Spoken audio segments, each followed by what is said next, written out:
Hello, and welcome to Sobercast, where we provide AA speaker meetings and workshops in podcast format. We're an ad-free podcast, and if you enjoy listening, please help us be self-supporting by visiting Sobercast.com, look for the donate link, and drop $1 or $2 into our virtual basket. We hope you enjoyed the podcast. Have a great day. Listening to the first three speakers, it's amazing I'm sober. Oh, Jesus. Chris was my first ever sponsee before Alex, actually. But it's great to be here, and thank you very much. It's great to hear the three of you. And my name's Wayne, and I'm an alcoholic. Thank you. I mean, I'm just so grateful to be here, and there's so many people in this room that I just love so much. I mean, I could spend all night thanking so many people. I'd like to thank my sponsor, Clancy. For once, I am going to thank a few people, and I want to thank Alex, John, Dave Kay, Andy Red, and Mike D.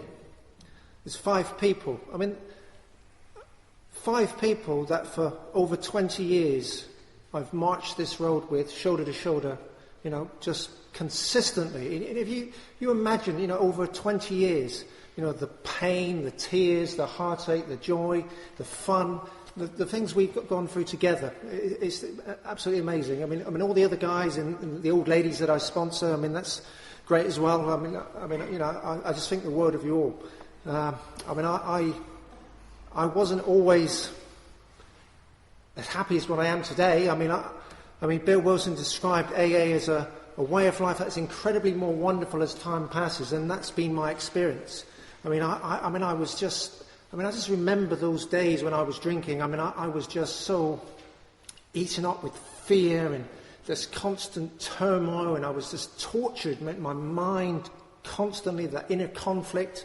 And I just worry about everything, and nobody understood me. I couldn't speak to anybody, and it was just an awful place to be. And the only thing that would ever make it all right would be that sense of ease and comfort, which comes instantly by taking a few drinks. Just the crack of that bottle of vodka or the ping of that can of Supertenants, and I'd think instantly I'd feel at ease. I'd be okay. All of a sudden, I was where the party was at. It didn't matter about any of you.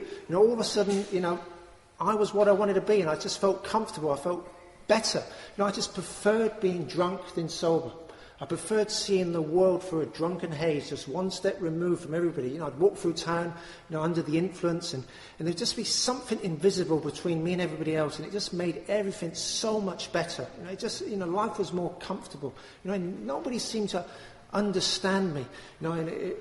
I would drink in my bedsit in the attic, and I'd be up there drinking. I usually drank alone, and a car would go down outside, and I would just jump out of my skin.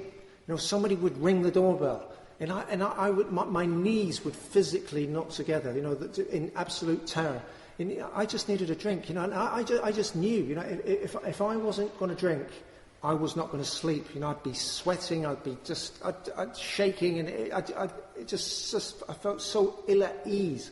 And I just needed another drink just to smooth everything out in a few drinks, and I felt better. I remember I used to drink. I went down the back of Union Street, and I remember one Saturday night, I was down there, and I was walking down towards the academy. And there was a whole row of blokes going toilet up against the wall. And I noticed one of my mates, that's my mate Ken, my best mate. I haven't seen him in ages. So I did what any good guy would do who was drinking, and I just charged over, I jumped on his back. I said, "You all right, Ken?" And the next minute I found I was in the middle of Union Street with about 10 guys kicking the hell out of me. And a few minutes later, Ken turned up, and they were saying, "Why is he laughing? Why is he laughing?" And he said, "It's Wayne."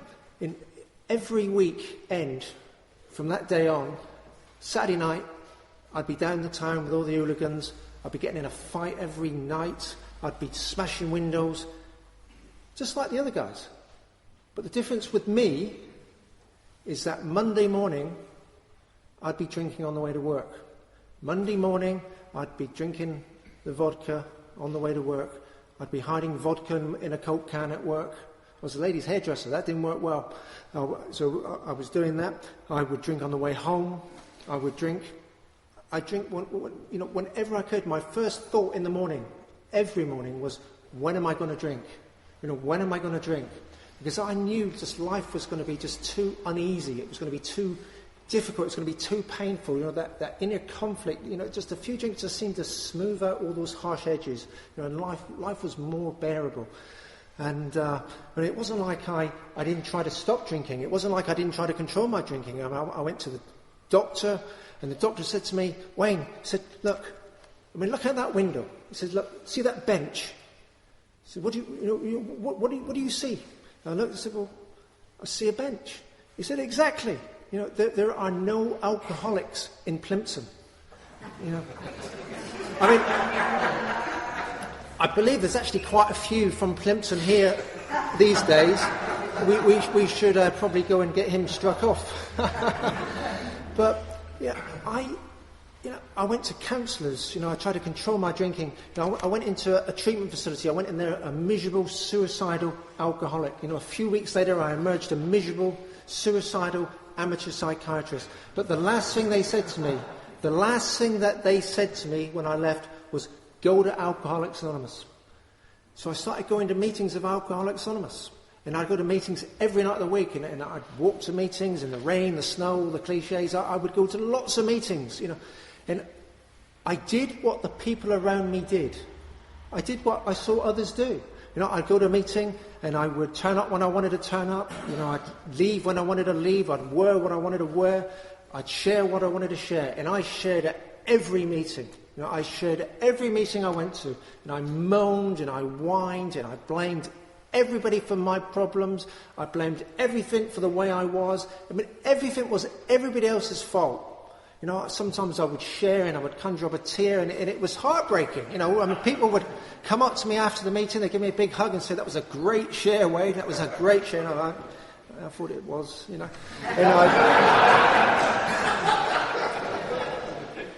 I did what... there were some bright, colourful characters, there were some great people, but there was nothing of any depth and weight which was going to treat my alcoholism. And I would... I did this for 6 months. I would drink every other Friday, really, because I'd get home from the meeting and I'd just be pacing around like a caged tiger. It was, I just wanted a drink. I needed that sense of ease and comfort. Living life sober was just painful. It was not pleasant. It was just not a nice place to be. I went 11 weeks once. I remember one night, I came home from one of these meetings and did what I normally did. I got a drink, and I was sitting in a phone box with a bottle of cider, and two of the guys from the meeting must have seen me, and they parked the car right outside the door of the phone box. And so they comes out, and I'm sat in this phone box with a bottle of cider. Just left the meeting, and these guys, "You all right, Wayne?" I said, "Yeah. Can I still be the treasurer?"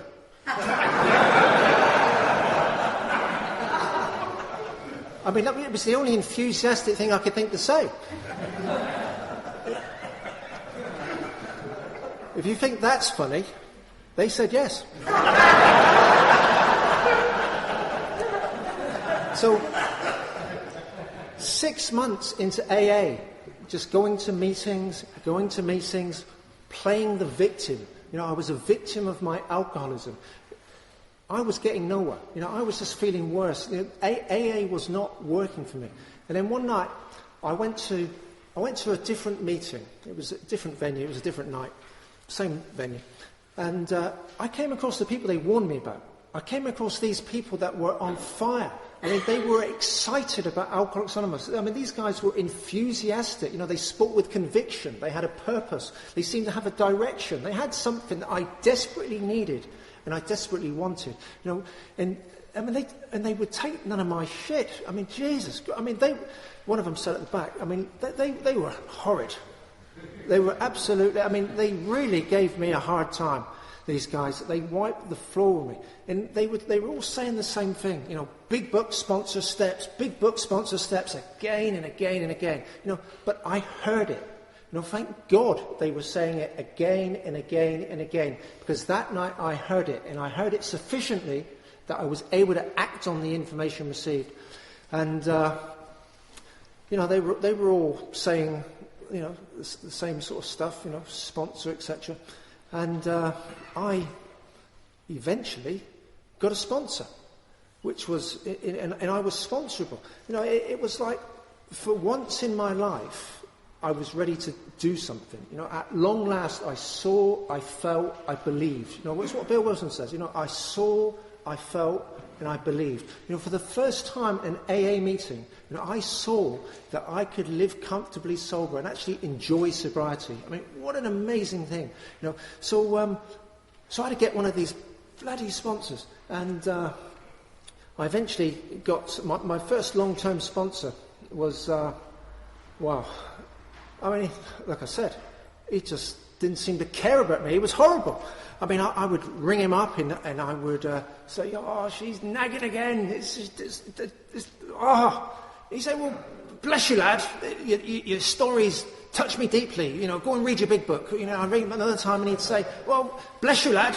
It's a deeply moving story. Now go and work with a newcomer." I thought, this guy's just not listening to me. He doesn't care how I feel. And over time, I saw that he cared deeply how I feel. He was just more concerned with what I do, because what I do affects how I feel. And if there are any new people here, if you take nothing away from my share tonight, just listen to this. You can sit in the middle of a meeting of Alcoholics Anonymous. You can sit in the middle of the best meeting in the world, week in, week out, for years. But if you do not take the 12 steps, if you are like me, your life will get systematically and progressively worse over any prolonged period. I had to take the steps, and I needed a sponsor to help me. So I had this old fool who kept telling me off and kept telling me to do irrelevant actions. I mean, why do you want to speak to a bloke when it's your wife who's the problem? I mean, why? I mean, where's the sense in that? But I would take these irrelevant actions. I'd work with newcomers, I'd read that book, and I quite liked the book, if I'm honest. I used to read the book, and I would do all these things, and my outlook brightened up.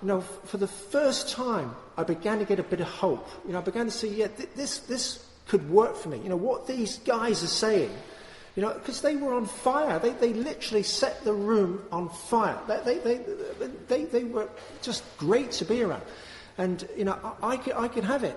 And, there was a day came when I called David, my sponsor, and I was in the shit. I'd really pissed the wife off.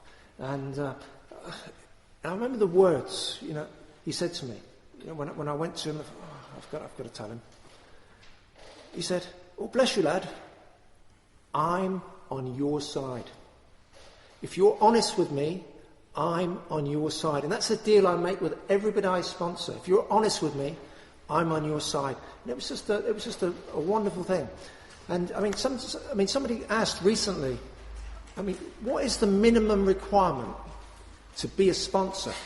Well, it's a simple question. It's an easy question. We like to, at this group, I like to as a sponsor, we want people to get through the steps, preferably. We tell them to read this, read that. We like them to be prepared. We like them to take a bit of responsibility. But the answer to the question, really, what is the minimum requirement to be a sponsor? The minimum requirement to be a sponsor is that the sponsee will act on the information given by the sponsor. I need to be able to listen to my sponsor. I need to be able to seek advice, accept direction. That's the minimum requirement. It's got nothing to do with the sponsor. It's just, am I ready to take action? Am I ready to do what is required to overcome this hopeless state of mind and body? And I've got a lovely story. The best definition of sponsorship that I've ever heard, and the funny thing is, it's actually not a definition about sponsorship, but to me it is. And it's a long, drawn-out long-winded story, but I think it's a lovely story, and a lot of the new people might like it. It's Bill Wilson. And you imagine him in the 30s, 40s, 50s, I don't know when it was. He was in the New York clubhouse. You imagine it in the 40s, 50s, this old New York clubhouse. He said he'd had a hard day at work, and he was laid on the bed. He's working with newcomers all day, a bit like Gavin. And he said, I could hear the rain crashing down on the old tin roof. I can just picture the scene, the old tin roof and the neon signs outside in New York in the 30s and 40s. And he's just relaxed down. And the janitor knocks on his door. He says, Bill, we've got some bum from St. Louis just turned up. Do you want me to turn him away?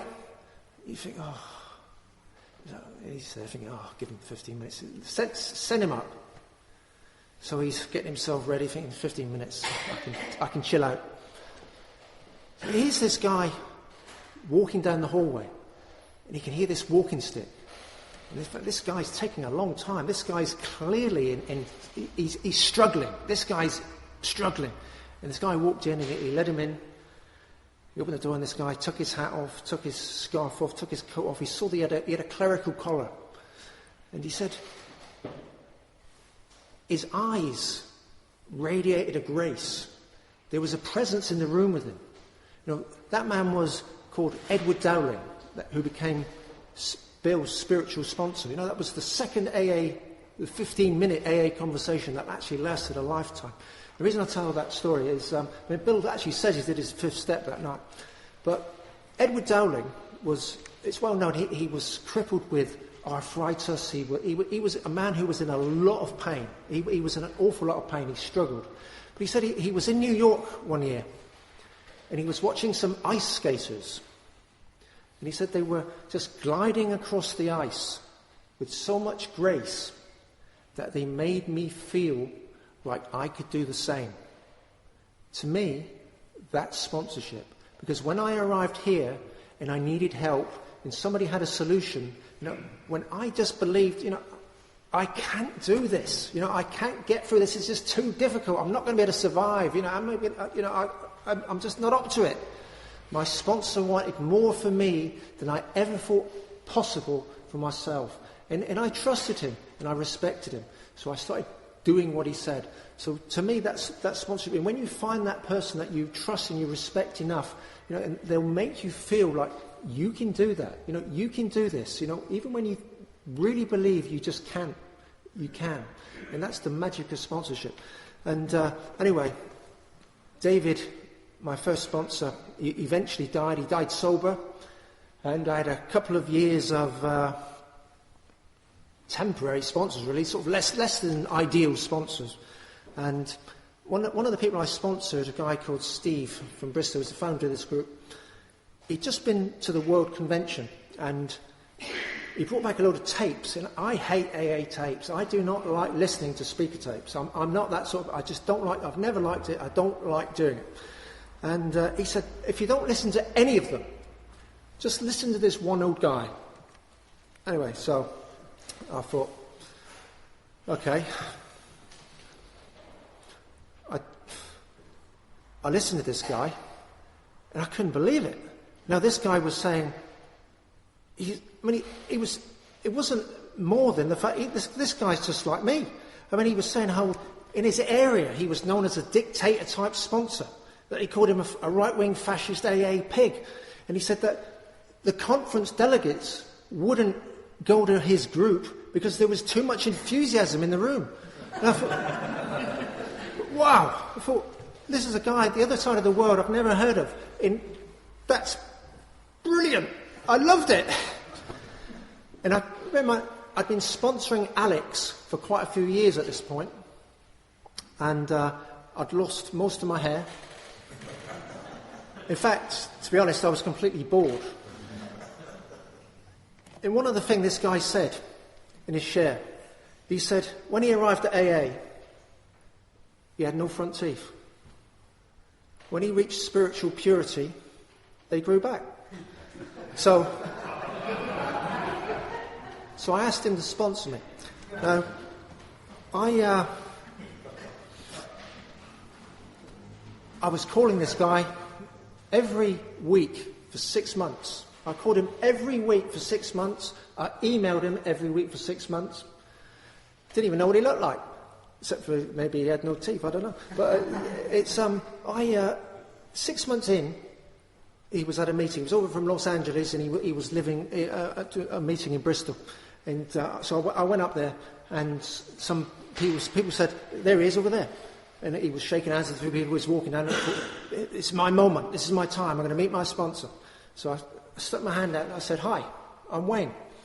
He looked at me with just a blank expression. He looked me straight in the eye. He put 2 hands on my head and said, you'll never drink again, kid. And off he went. That was the end of that. Now,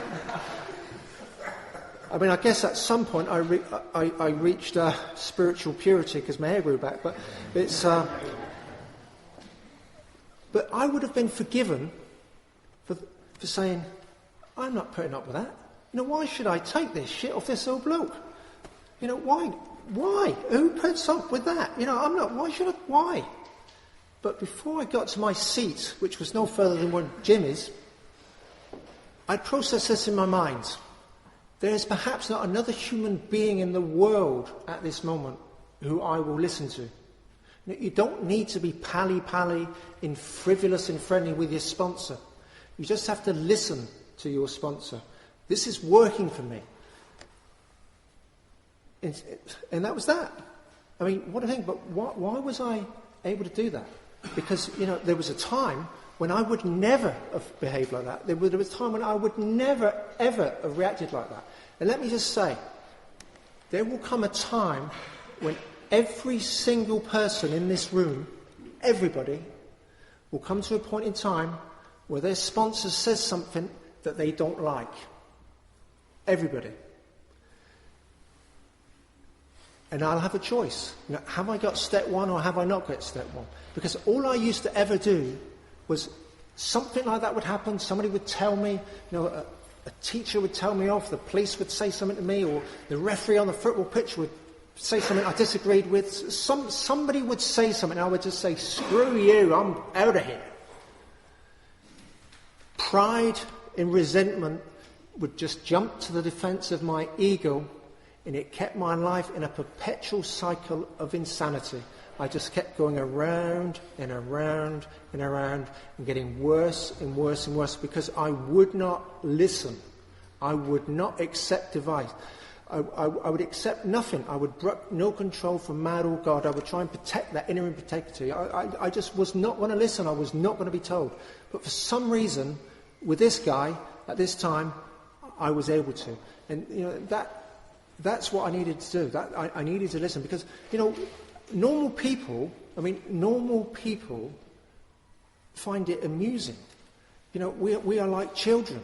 It's like, that's how we grow. You know, when I face and overcome difficulties in things which, you know, I previously would have said, screw it. That's how I grow, by just getting through it. You know, pain is resistance to growth. So that's what, you know, like I say, we're like kids. I mean, if you imagine you've got a car full of kids, and you take them to the beach, little kids, they open the car, and all of a sudden, what do? The first thing they all do, they want to run to the beach. And the parents are there, just, hey, stop, get in the car. We've got to cross the road. It's dangerous. You know, we are like children. I don't want anybody to ruin my fun. I just want to have fun. You know, I come home from school. I don't want to do my homework. I want to go and play football. I want to have fun.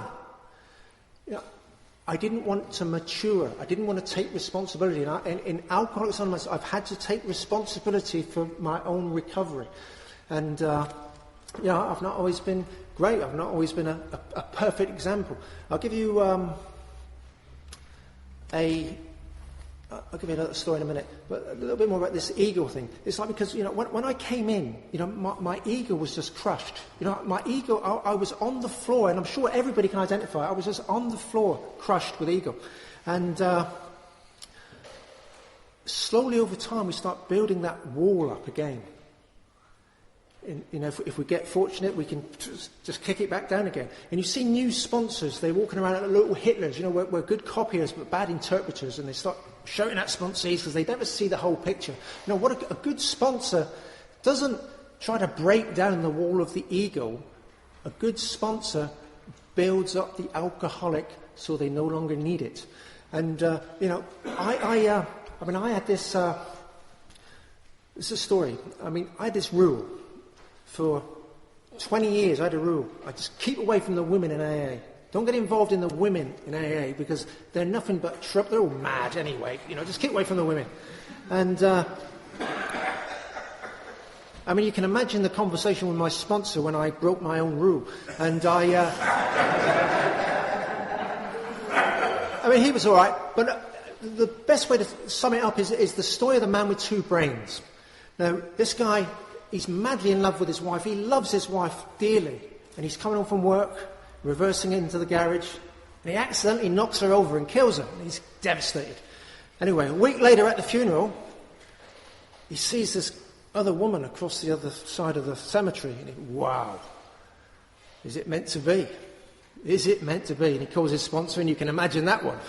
And so he goes home, and he's in the front room. He says, right, okay, God, if you don't want me to see this woman, just give me a sign. So he stood there in the front room, and he stood there like this. And all of a sudden, the windows are crashing in, and the curtains are blowing around. The chandelier's swimming around and around and around. Cracks in the wall, and it's covered in dust, and it's just mayhem. And it goes quiet. He stood there, and he says, just any old sign. So, for me,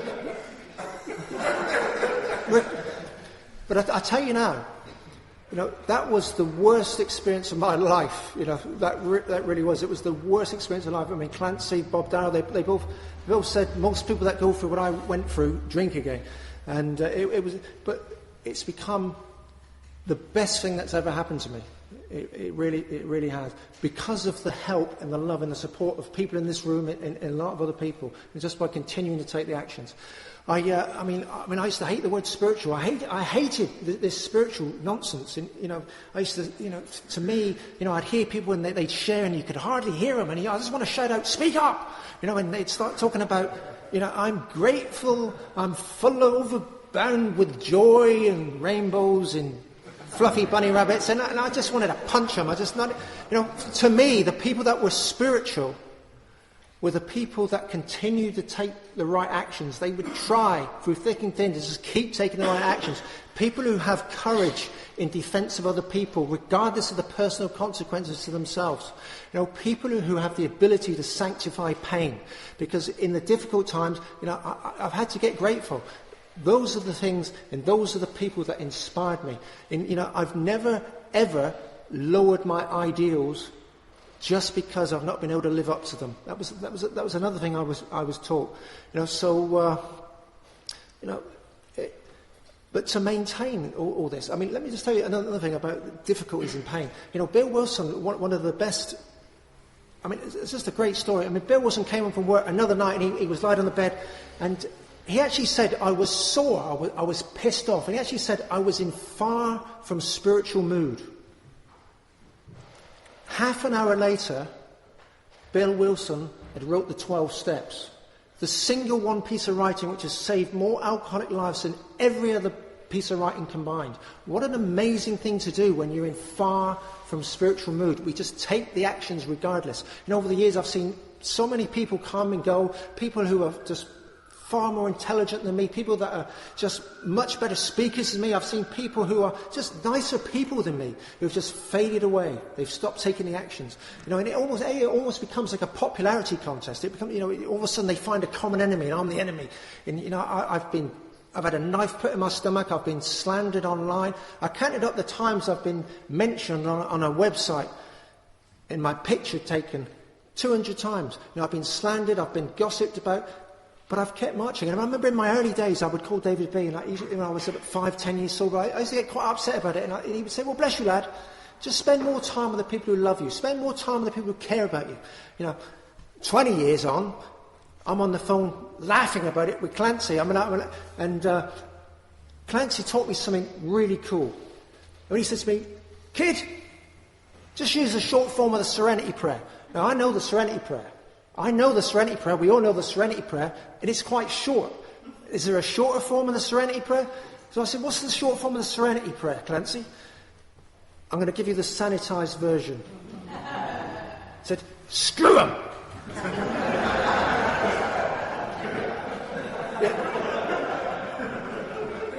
After a while, you become more secure with what you do. It doesn't matter about the opinions of other people. It doesn't matter about the next in thing. You just keep doing what you've always done. That's just the way it works. So, to maintain what we found is the most difficult, but the most important thing. I mean, I found out recently, they've got a saying, and it says, when the snows fall and the white winds come, the lone wolf dies, but the pack survives. And Clancy also said something similar. He said, he sent me that letter about 10 years ago, when he was 50 years sober, and he said, the one thing that I've learned in all this time, above everything else, is that sometimes we really do think that our case is different. Sometimes we really do feel like you people don't understand. But whatever you do, don't leave the pack. Okay? When the white winds come and the snows fall, the lone wolf dies, but the pack survives. So I've just got to keep doing it. I've got to keep taking those actions. And sometimes, that's not easy. I mean, this is a great group to be marching in. This is absolutely. I mean, somebody once said to me at no time a few years ago, said, "Is AA changing in your area?" I said, AA may well be changing in my area, but it doesn't change at my home group. This group has done what it's always done, and that's the amazing thing. This is why the reasons I like this group, and why this group has helped me and enabled me to have a good life and a good sobriety. I mean, it started 25 years ago. There are people here with 25 years sobriety. There are people here with 20 years, 15 years, 10 years, 5 years, all the way down. There are people who are willing and able and have done service at every level of service. From the General Service Board, conference, region, intergroup. That is a group at the heart of Alcoholics Anonymous. That is a group at the heart of Alcoholics Anonymous. This group, I mean, when I was 5 years sober, I used to think, we just started this group. A good group was a big group full of people who were so on the program, they never had a bad day. That was what I thought a good group was.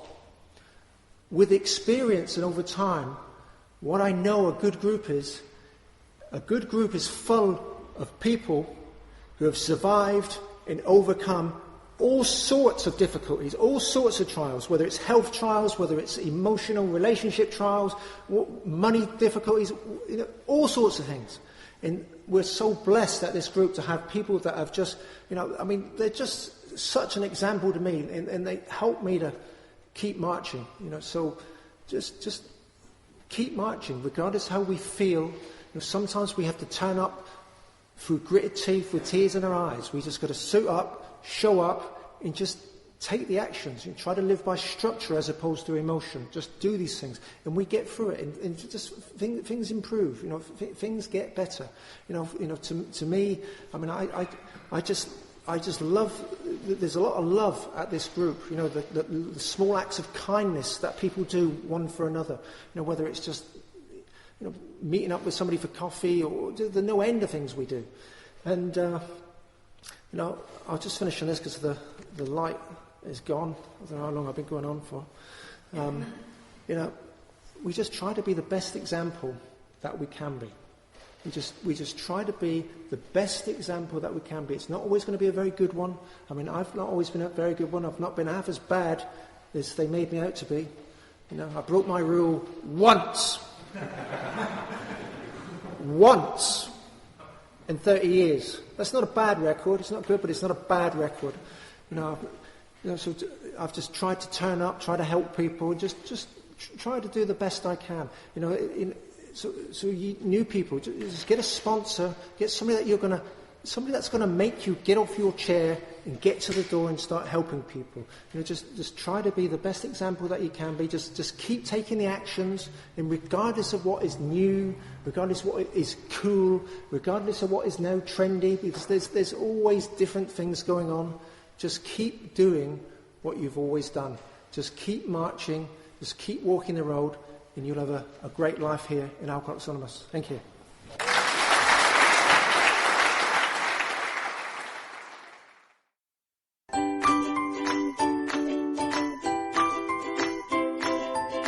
Thanks for listening. I hope you enjoyed the podcast. Sobercast is ad-free, and we'd like your help in order to keep it that way. So if you'd like to help us be self-supporting by pledging $1 or $2 a month, visit Sobercast.com and look for the donate links. Thank you very much.